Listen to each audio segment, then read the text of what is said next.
17 janvier 1940. Le pâle soleil d'hiver peine à percer le brouillard bas du nord-est de la France. Le givre scintille sur les branches fragiles des forêts des Ardennes et un vent fin transporte l'odeur de la terre humide et de la fumée de charbon des villages lointains. Le long des routes étroites de campagne, le cliquetis discret des charrettes tirées par des chevaux se mêle au rugissement occasionnel d'un moteur, un son qui dominera bientôt le paysage.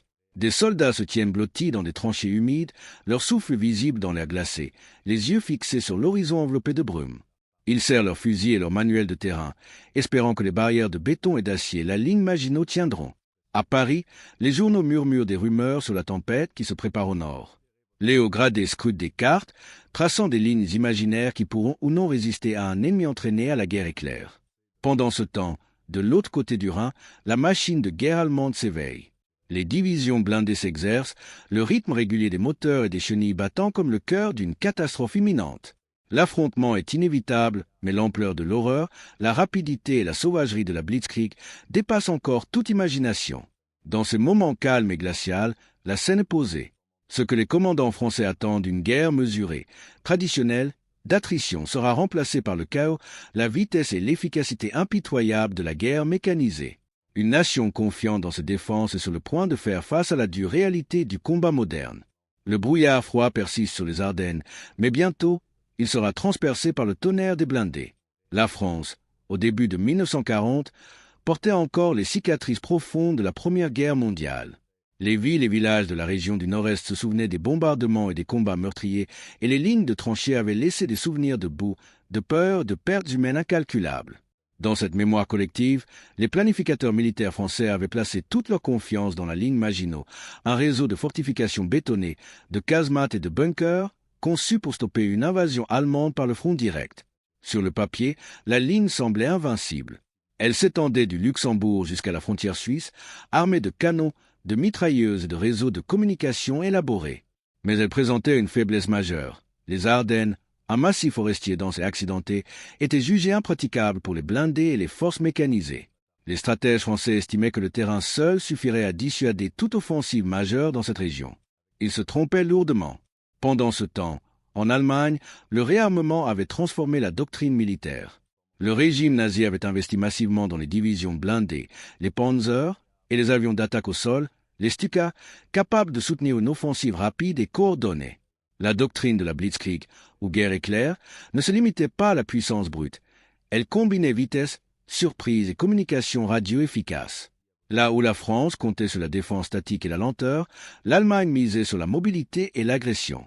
La supériorité allemande ne résidait pas seulement dans les armes, mais aussi dans la structure et la préparation des forces. Les Panzers pouvaient franchir des centaines de kilomètres en quelques jours, tandis que les Stuka bombardants en piqué frappaient les lignes françaises avec précision et terreur. Les officiers allemands, formés dans des écoles militaires modernisées, savaient comment coordonner l'infanterie, les blindés et l'aviation pour créer un effet de choc. La France, malgré ses effectifs massifs, environ 1,2 million d'hommes sous les armes en 1940, et sa puissance de feu lourde, manquait de flexibilité et de préparation à ce type de guerre. Politiquement, la France était également fragilisée. La Troisième République connaissait des tensions internes, divisions entre partis, méfiance envers le gouvernement central et débats constants sur la stratégie militaire. Ces conflits ralentissaient la prise de décision et réduisaient la capacité de réaction face à un ennemi rapide et méthodique. Les généraux hésitaient à s'écarter des plans établis, et la peur de répéter les erreurs de la Grande Guerre rendait chaque mouvement prudent, lent, calculé exactement ce que les Allemands exploitaient. Les premiers mois de 1940 furent donc un calme trompeur. Des patrouilles franchissaient la frontière, mais aucune bataille majeure n'éclatait. La population civile continuait sa vie quotidienne, inconsciente de la tempête qui se préparait. Les trains transportaient du charbon et du blé, les marchés étaient pleins de denrées, et dans les villages, les habitants célébraient encore la routine hivernale. Mais derrière cette apparente sérénité, la mécanique de la guerre s'ébranlait. Les Allemands affinaient leurs plans pour une percée là où on les attendait le moins, préparant une offensive qui allait changer à jamais le visage de l'Europe. Avertissement. Les forces allemandes lancèrent l'opération Vollgelb, l'invasion de la Belgique, des Pays-Bas et du Luxembourg. Les troupes françaises, déployées pour défendre la frontière principale, furent rapidement confrontées à la réalité que le plan allemand n'était pas un simple affrontement frontal, mais un encerclement rapide et méthodique. Les Allemands, Concentrant leurs blindés dans les Ardennes, cette région que les Français croyaient impraticable, franchirent les forêts et les rivières avec une vitesse qui semblait presque surnaturelle. La percée à Sedan, dans la nuit du 13 au 14 mai, symbolisa ce tournant. Des divisions blindées allemandes, soutenues par des Stukas, avançaient à travers des routes étroites et des vallées encaissées, écrasant les positions françaises avec une précision chirurgicale. Les soldats français, préparés pour une guerre statique derrière les fortifications, furent surpris par la rapidité et la coordination de l'offensive. Les communications se rompaient, les lignes arrière s'effondraient, et dans l'urgence, certains commandants ordonnaient des contre-attaques improvisées qui ne faisaient que retarder l'inévitable. En Belgique et au Luxembourg, la panique gagnait la population civile. Des milliers de réfugiés fuyaient les routes principales, encombrant les voies de communication et ralentissant le mouvement des troupes alliées. Les villes étaient inondées de familles terrifiées, traînant bagages et animaux domestiques, tandis que les sirènes d'alerte retentissaient et que les bombes tombaient sur les positions défensives. Chaque minute gagnée par l'ennemi renforçait le sentiment d'impuissance. Les effectifs alliés, pourtant supérieurs en nombre, étaient mal préparés pour cette guerre moderne. Les tanks français, souvent plus lourds et mieux blindés que les Panzers, manquaient de mobilité et de coordination tactique. Les avions français, dispersés sur de multiples bases, ne pouvaient fournir un soutien aérien efficace. Dans les journaux militaires et les rapports de terrain, les officiers français exprimaient leur frustration. Nos forces sont dispersées. L'ennemi frappe là où nous ne l'attendons pas. Ces mots traduisent la confusion et la peur qui dominaient les rangs. Pendant ce temps, les forces allemandes célébraient une efficacité inédite. Les rapports des commandants allemands témoignaient d'une confiance grandissante, parfois teintée d'arrogance, mais fondée sur des succès tangibles. Des dizaines de villages pris, des lignes françaises brisées et l'encerclement progressif des forces alliées au nord. La vitesse de l'offensive et l'effet de surprise écrasaient non seulement la résistance militaire, mais aussi le moral des soldats et des civils. En moins de 10 jours, la situation française avait changé radicalement. Ce qui semblait inviolable, la ligne Maginot, la supériorité numérique, l'expérience de la Grande Guerre s'effritait sous le rythme implacable de la Blitzkrieg. La France, forte et confiante au début du mois de mai, se retrouvait confrontée à l'effondrement de ses défenses, à la désorganisation de ses commandements et à la peur paralysante d'une nation entière. Ainsi, le contexte était posé. Une nation préparée pour une guerre du passé affrontait la guerre du futur, et chaque pas de l'ennemi rapprochait le pays d'un effondrement qui allait résonner à travers l'histoire. Le moment crucial approchait, où l'humanité des soldats, la puissance des armes et la rapidité de la stratégie allaient se mêler dans un tourbillon de chaos et de terreur. Les routes des Ardennes étaient désormais des fleuves de peur. Les soldats français, envoyés au front avec l'ordre de tenir coûte que coûte, se retrouvaient face à un ennemi invisible, rapide, qui surgissait là où l'on ne l'attendait pas. Dans les tranchées glaciales, les hommes se demandaient comment des colonnes blindées avaient pu traverser la forêt dense et apparemment infranchissable. Leurs visages, figés par le froid et l'angoisse, racontaient une vérité que les rapports militaires ne pouvaient saisir. La peur n'est pas un simple mot, mais un poids palpable qui serre la poitrine, ralentit la pensée et paralyse l'action. Des lettres retrouvées plus tard dans des sacs abandonnés montrent le désarroi. Nous ne savons plus où est l'ennemi. Chaque bruit semble annoncer la mort. Les compagnons tombent silencieusement, parfois sans un cri, et chaque tranchée qui se vide devient un symbole du désordre croissant.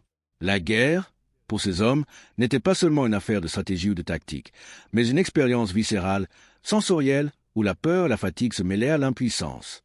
Derrière le tumulte humain, les forces allemandes avançaient selon un plan précis et calculé. La Blitzkrieg n'était pas une improvisation, c'était une mécanique de guerre étudiée. Chaque division blindée et chaque escadrille d'avions ayant un rôle exact.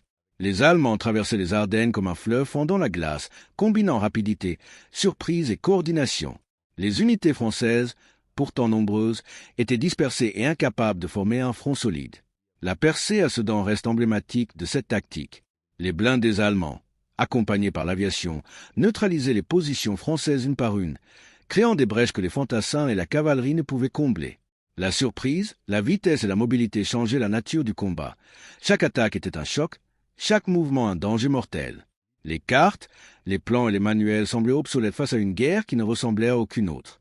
L'arsenal allemand avait été conçu pour déstabiliser une défense statique.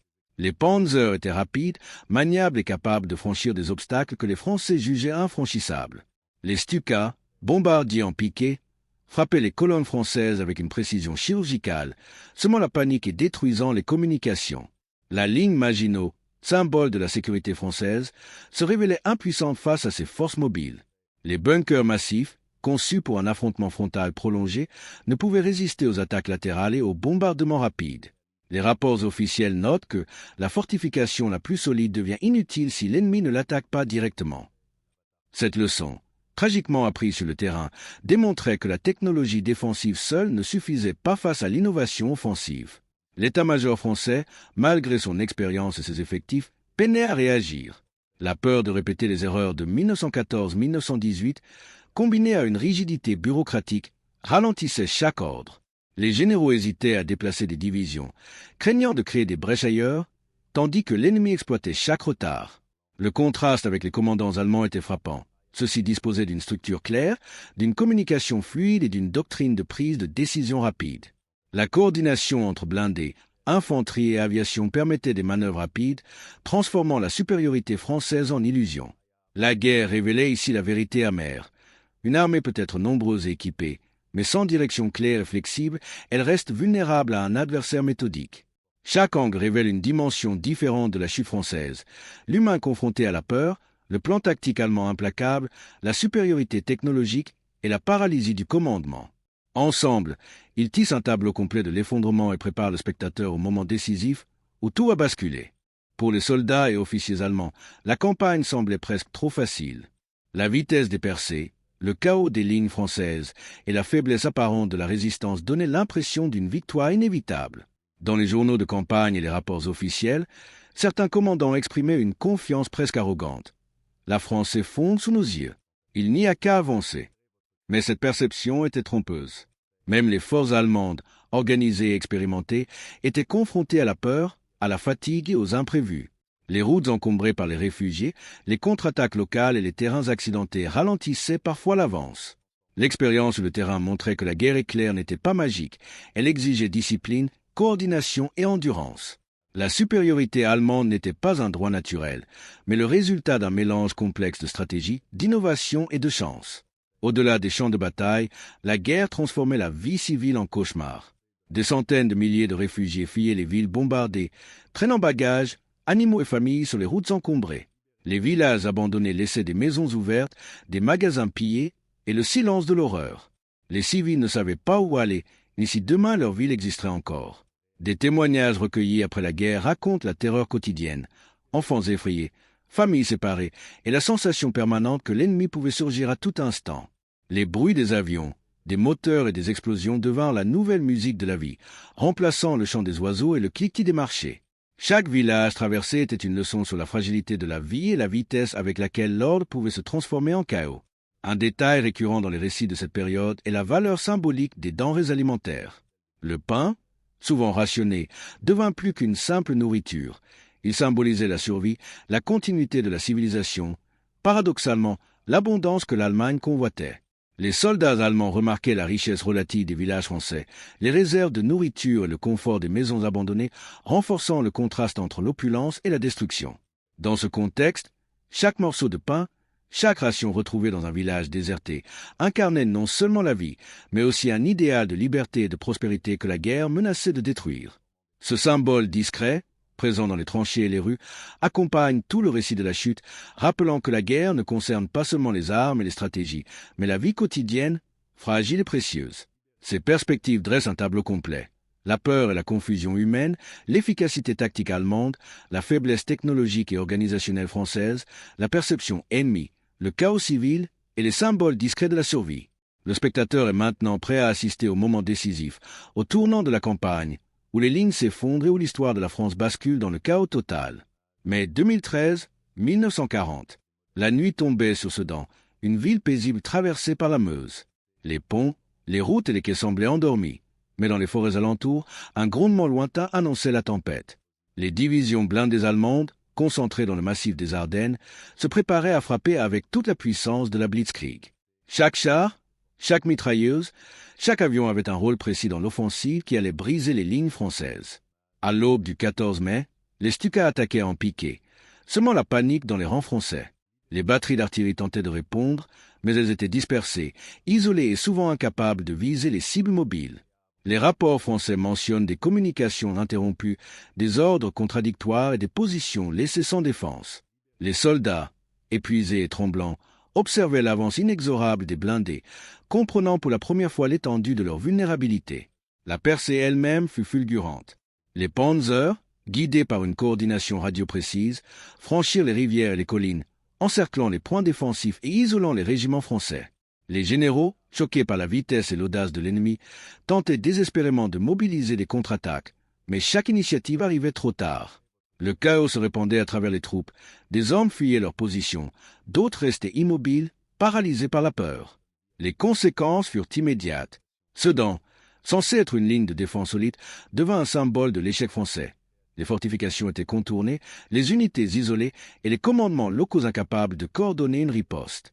Dans les villages voisins, la population civile commençait à fuir, traînant bagages et animaux dans une marche désordonnée vers l'ouest. Les routes, jadis tranquilles, se transformaient en chaos mouvant de soldats et de réfugiés, les pneus et sabots résonnant dans l'air comme un glas de l'ordre ancien. La vitesse et la brutalité de l'offensive allemande bouleversaient toutes les attentes. Les commandants français avaient prévu des semaines de combats mesurés, des pertes limitées et un front stable. En réalité, en quelques jours seulement, les lignes avaient été percées, des milliers de soldats encerclés et l'illusion d'une guerre contrôlée balayée. Les observateurs étrangers, envoyés sur le terrain, notaient avec stupéfaction. Ce que nous voyons dépasse la planification la plus pessimiste. La France est à l'aube d'une défaite spectaculaire. Alors que le soleil se couchait sur les forêts et les plaines de Sedan, les clameurs de la bataille se mêlaient au silence effrayant des positions abandonnées. L'armée française, pourtant nombreuse et expérimentée, venait de découvrir l'ampleur de l'innovation allemande. La Blitzkrieg n'était pas une ruse passagère, mais une méthode, une machine de guerre capable de renverser des nations entières en quelques jours. Mais 2020-1940, les forces alliées, composées de Français, Belges et Britanniques, se trouvaient piégés dans le nord de la France et en Belgique. La percée allemande à Sedan avait ouvert une brèche monumentale dans le front, et les blindés de la Wehrmacht avançaient sans relâche vers la Manche. Les soldats, fatigués par des jours de combats intenses et de marches forcées, se retrouvaient encerclés, leurs lignes de communication coupées et leurs renforts incapables de les rejoindre. À Dunkerque, sur la côte, le désespoir se mêlait à la détermination. Les troupes, voyant la mer comme leur seul échappatoire, s'entassaient sur les plages et les quais. Les bombardements aériens allemands ravageaient les installations portuaires, réduisant en cendres les entrepôts et les casernes. Les Stukas plongeaient du ciel, hurlant leurs menaces et semant la panique dans les rangs. Malgré la terreur, les soldats cherchaient à maintenir l'ordre, à protéger les blessés et à embarquer ceux qui pouvaient encore fuir. Le commandement britannique, conscient de la gravité de la situation, lança l'opération Dynamo, un plan d'évacuation maritime sans précédent. Des centaines de navires de toute taille, des destroyers aux petits bateaux de pêche, furent mobilisés pour traverser la Manche et sauver autant de soldats que possible. Chaque embarcation devint un symbole de survie, une lueur d'espoir dans un paysage de destruction. Les officiers français et britanniques coordonnaient le flux constant de troupes, tandis que les civils et marins courageux défiaient les tirs ennemis pour ramener les hommes vers l'Angleterre. Le chaos sur les plages de Dunkerque reflétait l'ampleur de la débâcle française. Les routes étaient encombrées de réfugiés et de militaires, la poussière et la fumée masquant parfois le ciel, et les explosions ravageaient le paysage. Les soldats, épuisés et souvent sans nourriture ni munitions, observaient l'avancée allemande avec une peur viscérale. Pourtant, la mer offrait une chance de salut, un passage temporaire hors du piège qui se refermait. L'évacuation fut marquée par des actes héroïques et des pertes dévastatrices. Des officiers improvisèrent des ponts flottants, des civils conduisirent leurs bateaux dans la zone de tir, et les bombardements ennemis firent de chaque traversée un pari avec la mort. En quelques jours, plus de 330 000 soldats alliés furent évacués, un chiffre qui sauva la vie de nombreuses unités et permit à la guerre de continuer ailleurs, mais qui laissa la France presque entièrement sous contrôle allemand. Cet épisode illustre l'extrême contraste entre la planification et la réalité, la peur et le courage, le désastre et l'ingéniosité humaine.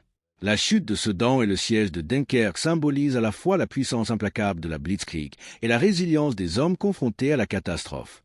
Les cas stratégiques, les chiffres et les rapports militaires ne suffisent pas à transmettre la tension palpable sur les plages, le fracas des avions et le vacarme des blindés dans les plaines. Alors que les derniers bateaux quittaient Dunkerque, le nord de la France se retrouvait pratiquement livré à l'ennemi. La Blitzkrieg avait démontré sa capacité à briser des nations en quelques semaines, mais elle avait aussi révélé une vérité essentielle. Dans le chaos, la volonté humaine, la solidarité et le courage pouvaient encore préserver des vies et retarder l'inévitable, offrant une lueur de lumière dans l'obscurité de la défaite. Solide d'Europe était désormais plongée dans une stupeur silencieuse. Les journaux officiels annonçaient ce que personne n'osait croire. Le 22 juin, à Rotonde, dans un wagon de chemin de fer devenu symbole d'humiliation, le gouvernement français signait l'armistice avec l'Allemagne. La ligne Maginot, les stratégies longues et prudentes, l'expérience de la Première Guerre mondiale, tout cela avait été balayé en quelques semaines. Les chiffres témoignent de l'ampleur du désastre. Près de 90 000 soldats français furent tués ou blessés. Plus de 1,8 million furent faits prisonniers. Des milliers de tanks, d'artillerie et de munitions tombèrent aux mains de l'ennemi. Les villes, déjà ébranlées par les combats et les bombardements, se retrouvèrent sous occupation allemande. Le nord et l'ouest du pays furent directement contrôlés, tandis qu'un gouvernement collaborationniste installé à Vichy prenait en charge le reste, symbolisant la soumission et la reddition. Mais l'impact ne se limitait pas aux chiffres. La psyché nationale fut profondément marquée. Les survivants racontaient une France désemparée, où les civils avaient vu leurs villages et leurs villes transformés en zones de peur et de chaos.